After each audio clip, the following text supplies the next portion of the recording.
Bom dia, boa tarde, boa noite, amigos, amigas que seguem o canal Abiyala, isto é, Comunicação Popular Nômade e Pluriversal. Hoje eu vou comentar umas leituras que eu fiz deste livro.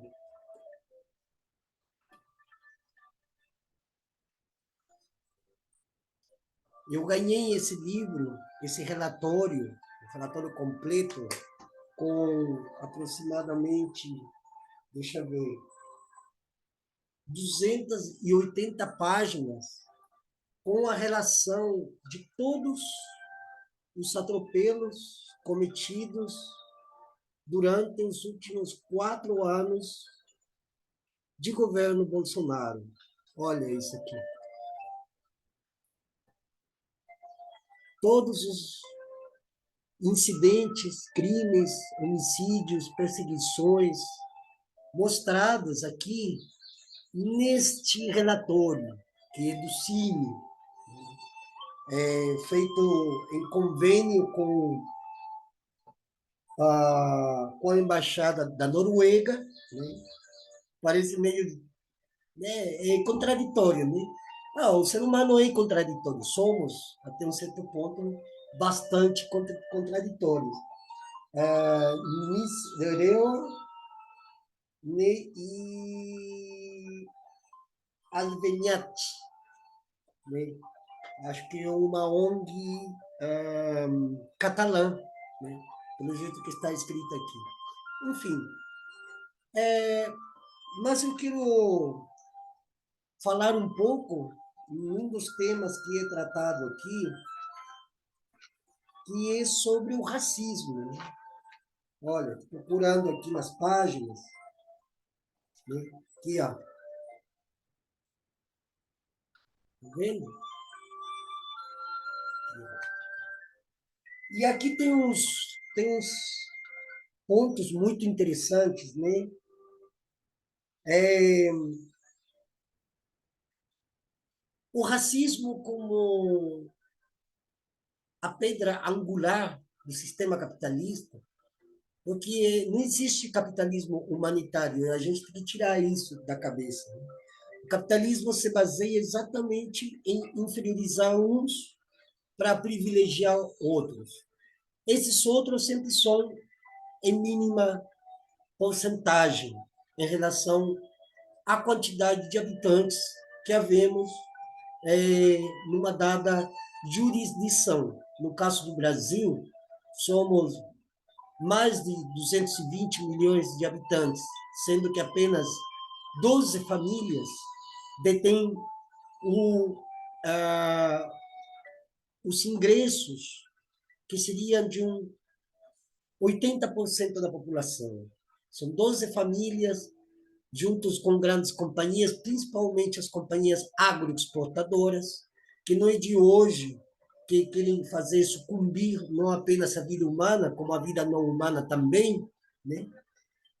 Mas o racismo em si, um dos racismos, e se fala muito de racismo estrutural, né?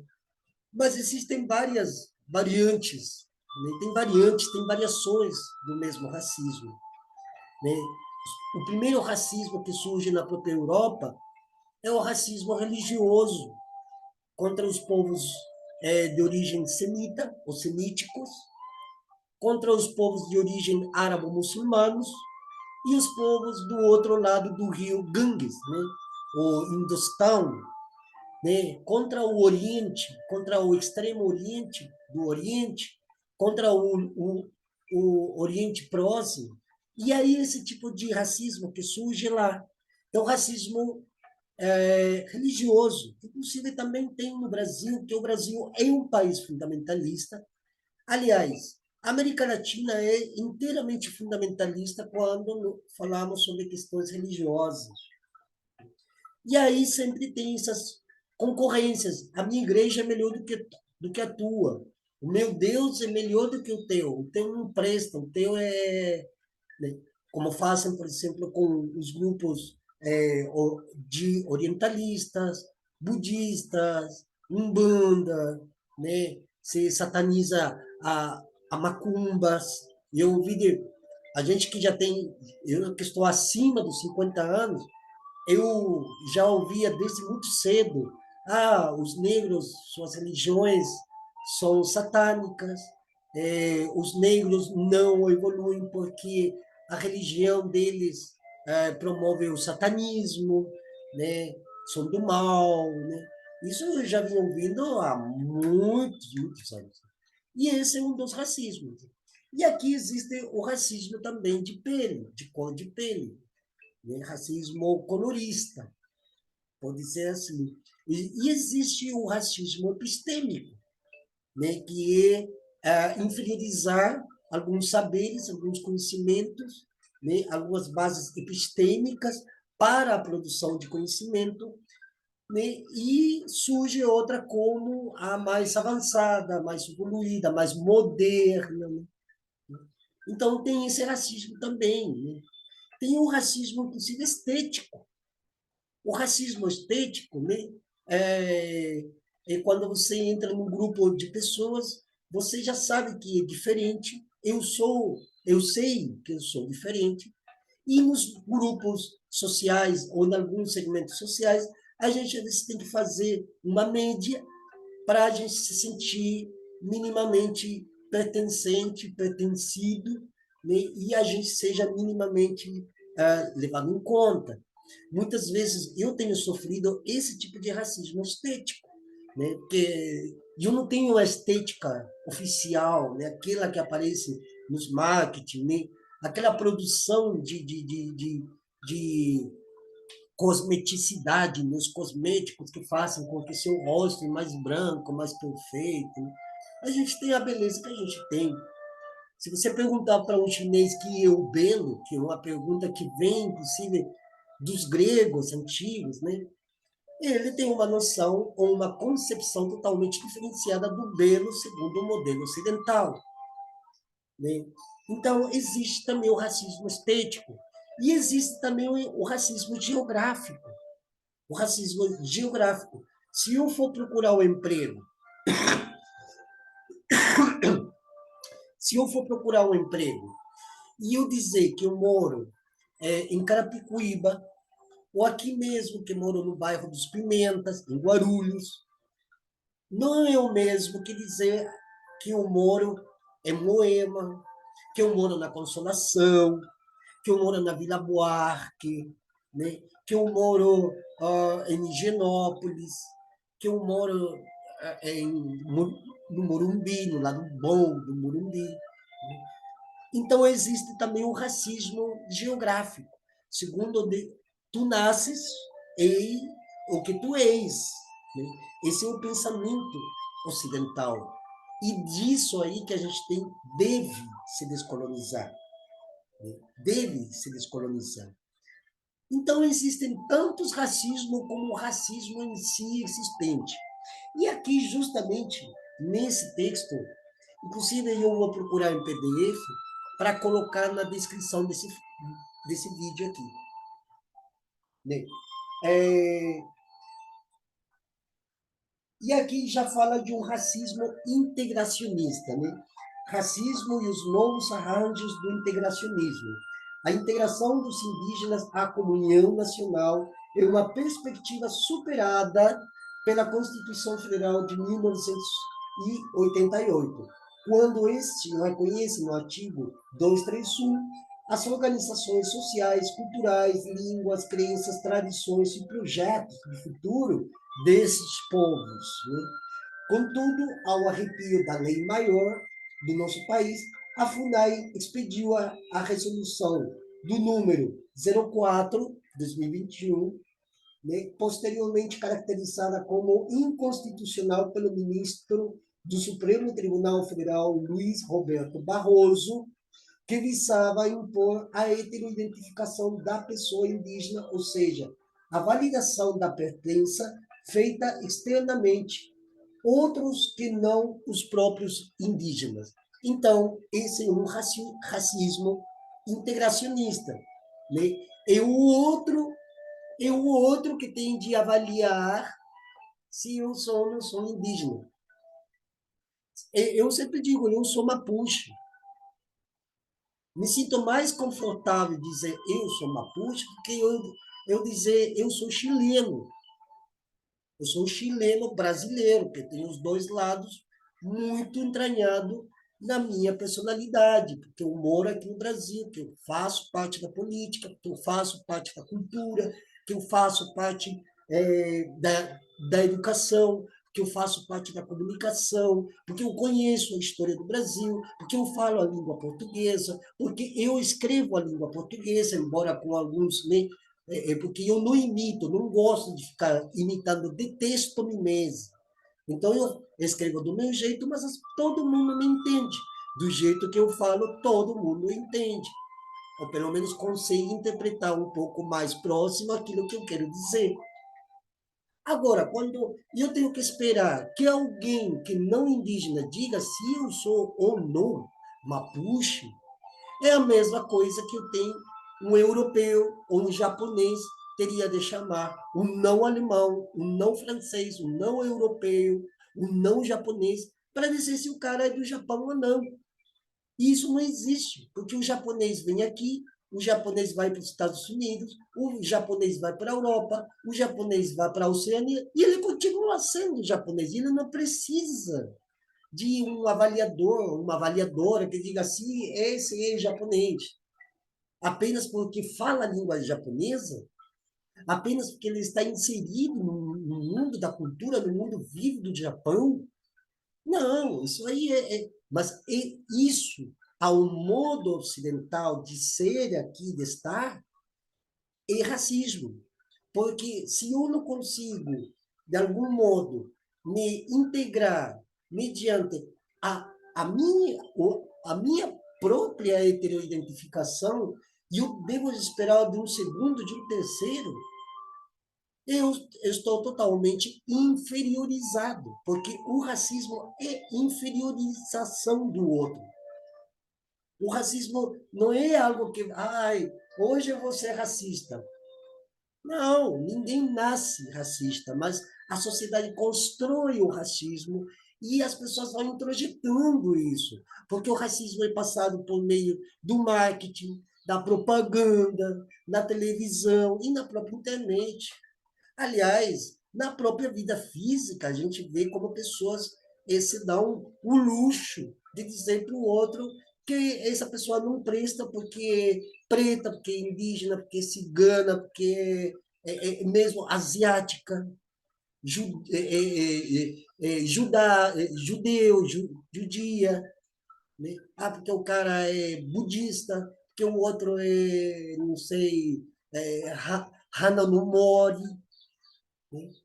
Então, existem tantos racismos criados pela modernidade, mas que são justamente as bases dessas especificidades racísticas, se se quer, e que o capitalismo consegue subsistir. Porque sem o racismo, o capitalismo vai por águas abaixo, porque para que alguém possa ser, inclusive eu vou colocar no card aqui, eu vou colocar aqui aqui eu vou colocar um vídeo que eu fiz comentando sobre as origens gramaticais do termo raça, que vem da França do século XVIII. Eu vou colocar aqui para vocês assistirem. Tem um PDF na descrição desse vídeo para vocês abrirem, lerem vocês mesmos, se alertarem, né? E fazer o trabalho que eu também estou fazendo, de me descolonizar, me destruir a mim mesmo, destruir essa subjetividade imposta pela história, pela família, pela educação, e construir um outro ser, que não mais esse. E vocês também têm que fazer esse trabalho, e isso vai desde a perspectiva do racismo. Não existe racismo bom, não existe isso. Aliás, racialidade, racialização são termos que se constituem dentro da pedra angular do capitalismo. Por quê?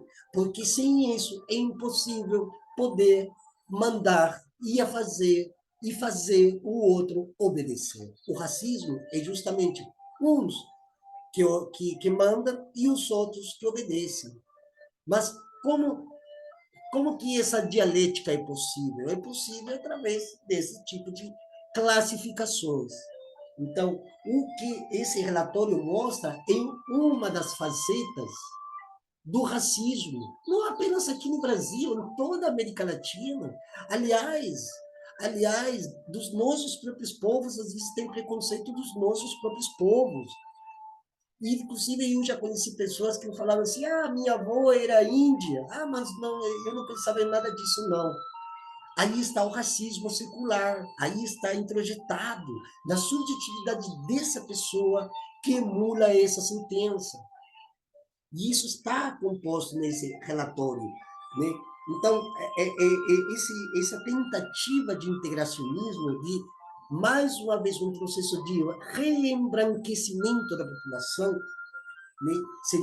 Seria como um embranquecimento 2.0, que o primeiro deu-se desde o século XIX, em todos os países da América Latina, e foram impulsionados pelos mesmos que levaram adiante as supostas independências do Brasil, a independência da Argentina, a independência, né? Porque eles criaram elites locais, mas que não se descolonizaram e continuaram governando com as mesmas bases metafísicas, se se quer, do Ocidente secular, né? Fazendo com que os povos continuem sob a bota de uns poucos, né, que se dão bem, e os muitos que estamos apertados nas grandes cidades, né, graças a esses poucos que, inclusive, em nome dessas classificações humanas, eles conseguiram abocanhar terra, poder, riqueza, influências políticas, inclusive, e até religiosas. É por isso, meus amigos, minhas amigas, é muito importante entender o que é o racismo, que não é algo tão banal como muitos. Não, eu não sou racista, não, eu tenho um amigo que é negro, eu não sou racista, não. Quando a pessoa diz isso, ela está demonstrando que realmente ela é racista. E ela é uma racista consciente, porque eu falei no vídeo anterior, na aula que eu dei antes de ontem, que todo esse processo está no subsolo do nosso consciente, já não é mais o inconsciente freudiano. Hoje é consciente. Ele passou a ser consciente. Aliás, o Freud tem uma frase excepcional, que ele faz em signo de interrogação, né? Que, será que é possível, será que é factível fazer com que o inconsciente se torne consciente? Pois bem, os 4 anos de Bolsonaro demonstrou a capacidade, e não somente de Bolsonaro, de Pinheira no Chile, de Macri lá na Argentina, do Lacalle Pou lá no Uruguai, do Duque lá na Colômbia, do Guilherme Lasso lá no Equador, que são os bolsonaros que andam aí, porque o discurso é o mesmo, a metafísica discursiva é a mesma, e está pairando no ar em vários lugares do mundo, e todos eles se baseiam nesse tipo de classificações sociais, todos eles ainda atrelados aos sintomas malthusianistas do século XIX e das teorias de Adam Smith, né? E de todo esse complexo pensamental, filosófico, bases teóricas fundadas em verdades absolutas, que hoje nós estamos descobrindo que foi balela, foi um ledo engano. Então, a gente tem que fazer esse trabalho sequer a gente deveria estar nominando raça. Por exemplo, antirracista. E é isso, pessoal. O que é antirracista? A gente já fala de antirracismo e o termo gramatical racismo está incluso.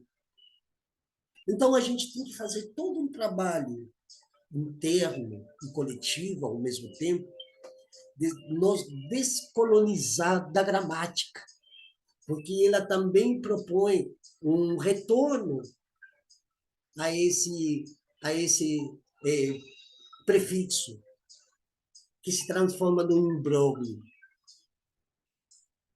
A gente tem que fazer profundamente uma meditação sobre isso e começar a melhorar. Isso também é saúde, isso também é meio ambiente, isso também é assunto climático. A gente tem que ter muito cuidado com a gramática, com a semântica, com as palavras que a gente usa, porque a gente, sem querer, às vezes, a gente retorna de novo. Anticapitalista, retorna de novo gramaticalmente. Antirracista, antiimperialista.